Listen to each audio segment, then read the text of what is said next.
Hello everyone and welcome to the channel. Today we're going to be talking about Tai Chi and how it helps with blood pressure. Okay, now most people have heard of Tai Chi or they've seen Tai Chi or maybe they have a friend that does Tai Chi, but most people don't know how it works. Personally, I have always done martial arts for my own benefit. I started 54 years ago at 14 years old as a child growing up in the bowels of the ghettos in Brooklyn, New York, and I started doing karate for the first time for self-defense. And then as I grew, I gravitated to my first style of Kung Fu, which was a Shaolin style, and that's where I was first introduced to Tai Chi, but it was much too slow for me. I then went to Muay Taekwondo and got involved in competition because I was in my teenage years and had to have this outlet for all of this energy. I continued along and I became a world champion in kickboxing. Well, not too long ago, my doctor told me that I had hypertension. And I thought to myself, well, wait a minute, I've been an athlete all my life.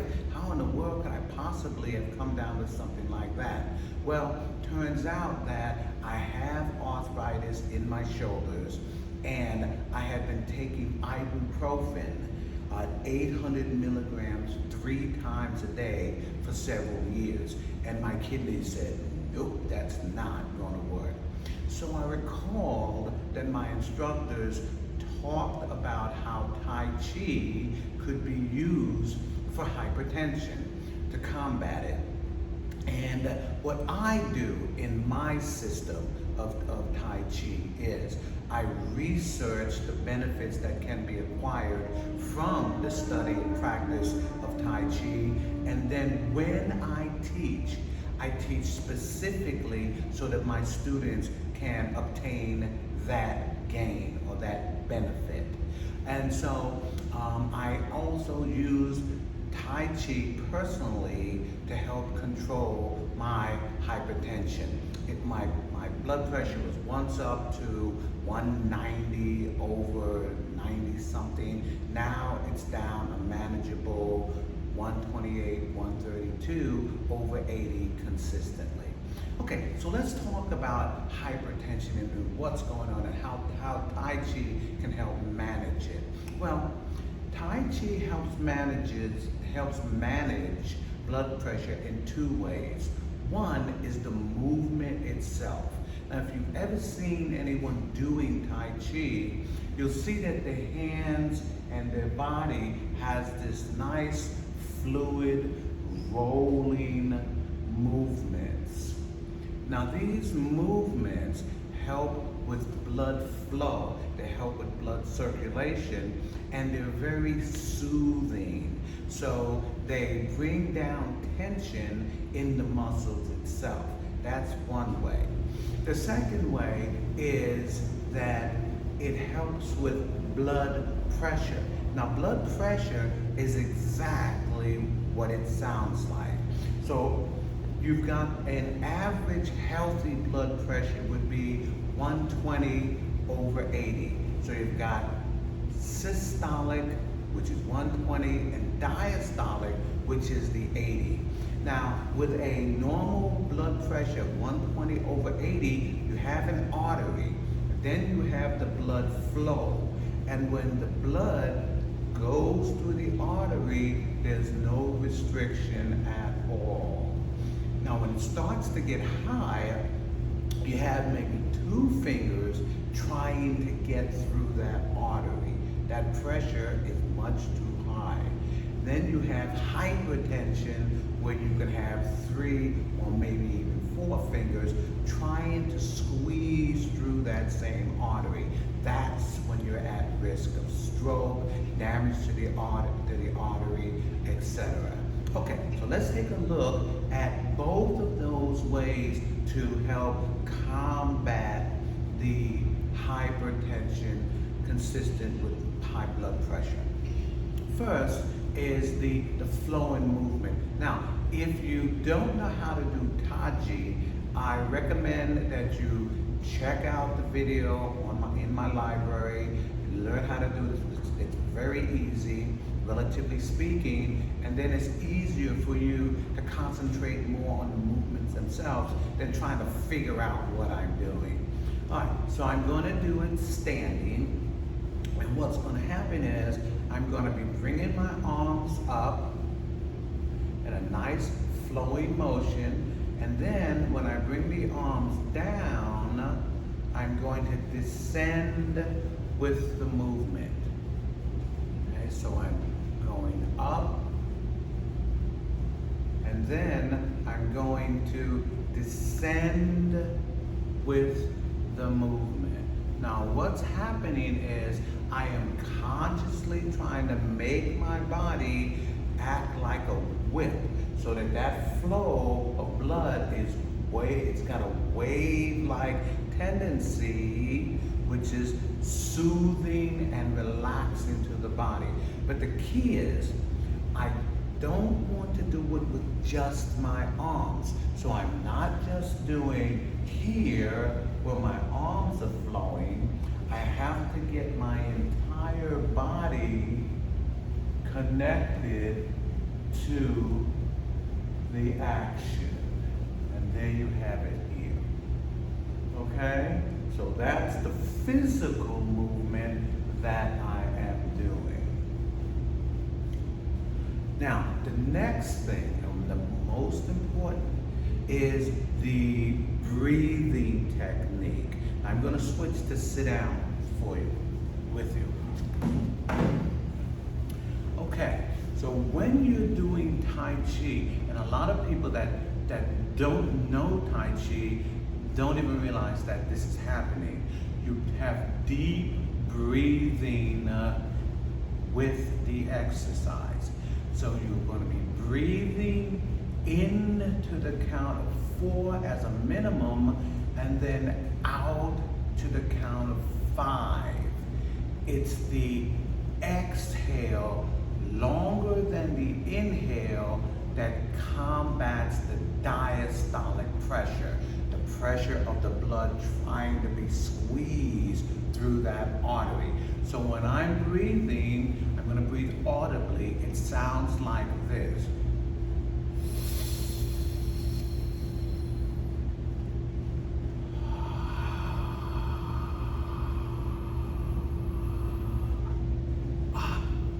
Okay, so try it with me. Breathe in.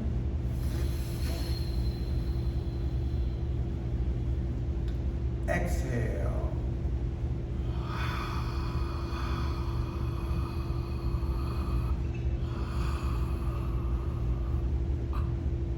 Okay, remember, the exhale has to be longer than the inhale.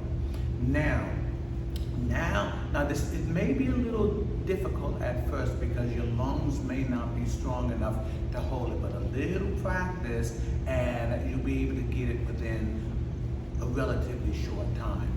Now, the next thing you want to do is make sure that you're breathing deep into the pit of your stomach.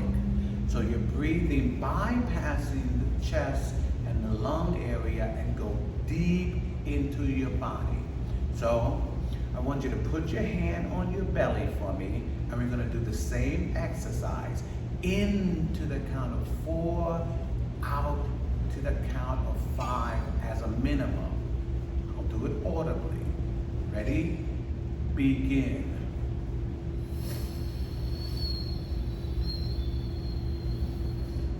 Exhale.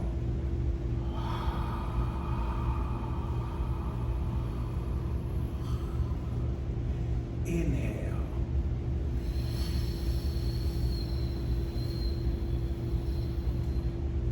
Exhale.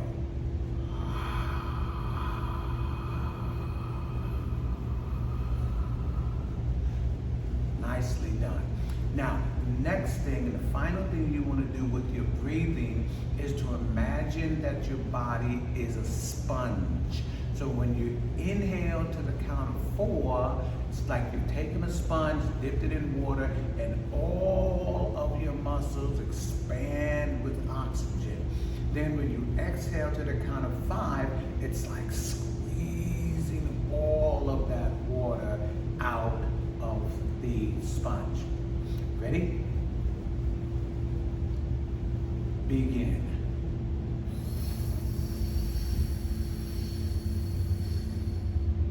Exhale.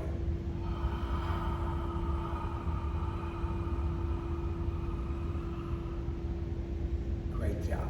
Now, when you're actually doing the move, Tai Chi, you're going to be breathing when your arms are raising. That's going to allow your body to expand and absorb the oxygen. And then you're going to exhale on the downward movement. That's like your body being a sponge, squeezing all of that oxygen out. Ready? Allow your arms to lie on your sides. Inhale.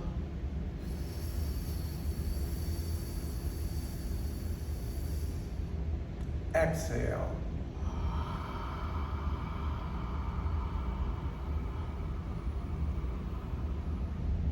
Now, when you're doing the movement, make sure that you are breathing through the range of movement. Don't get to a point where your arms have stopped and you're still either exhaling or inhaling. Don't do that. Breathe through the range of movement. Let's try it again. Sitting. Begin.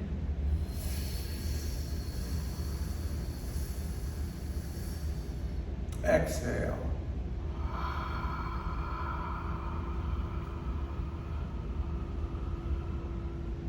Inhale.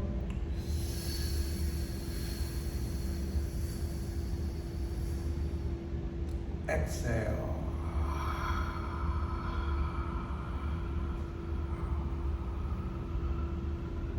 Great job. Okay, now we're going to stand and we're going to put it all together. Now don't forget, you're trying to get your body to act like a whip. And you want your body to condense on the way down and then expand on the way up. You're going to breathe deep into the pit of your stomach, concentrating on expanding all of the oxygen into your body. And then when you exhale, squeeze the oxygen out. The most important thing of this exercise, make sure that you are exhaling longer than you are inhaling. And we're going to do the exercise about 4 to 5 times to maximize the result. Ready?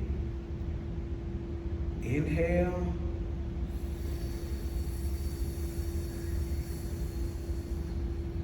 Exhale.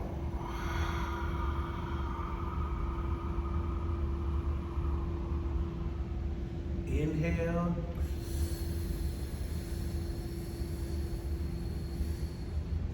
Exhale.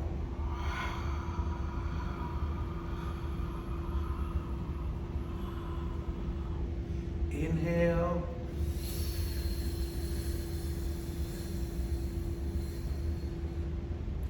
Exhale.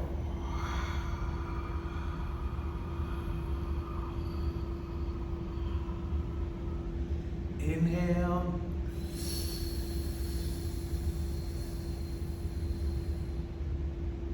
Exhale.